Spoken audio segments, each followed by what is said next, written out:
क्या आपने कभी सोचा है कि अंतरिक्ष की गंध कैसे होती है? हम में से ज्यादातर लोगों ने अंतरिक्ष को सिर्फ तस्वीरों या फिल्मों में देखा है, काले आकाश में चमकते हुए तारे, तैरते हुए अंतरिक्ष यात्रा और शून्य की खामोशी। लेकिन क्या आपने कभी ये कल्पना की है कि अगर आप वहां होते तो वहां कैसी खुशबू या बदबू होती? अगर आप सोचेंगे कि गंध, लेकिन अंतरिक्ष में तो कोई हवा ही नहीं है, बिल्कुल सही। अंतरिक्ष वैक्यूम है, वहाँ कोई हवा, ऑक्सीजन या गंध को फैलाने वाला कोई माध्यम नहीं होता।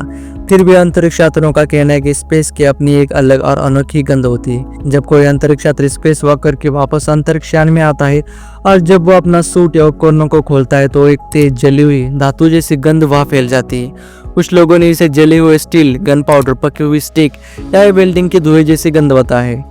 एक अंतरिक्ष यात्री ने तो ये भी कहा है कि ऐसा लगता है कि जैसे किसी ने ग्रिल पर मीट जलाया हो और फिर उसका धुआं कमरे में भर गया। इस गंध का कारण क्या है? जब कोई वस्तु अंतरिक्ष में रहती है तो उस पर ब्रह्मांड की हाई एनर्जी कणों की बौछार होती है, जैसे सोलर विंड, आयोनाइज्ड गैस और कॉस्मिक किरणें। ये कण वस्तुओं की सतह से टकराकर रासायनिक प्रतिक्रिया उत्पन्न करते हैं। इन प्रतिक्रियाओं के बाद जब वह वस्तुएं पृथ्वी जैसे वातावरण में आती है तो वो एक विशेष प्रकार की गंध छोड़ती है। ये गंध हमें सीधी तौर पर अंतरिक्ष से नहीं मिलती, बल्कि ये एक पोस्ट स्पेस वॉक रिएक्शन का परिणाम भी होती है। नासा ने इस गंध को लेकर इतनी गहराई से अध्ययन किया है कि उन्होंने एक परफ्यूम कंपनी के साथ मिलकर स्मेल ऑफ स्पेस को लैब में फिर से बनाने की कोशिश की।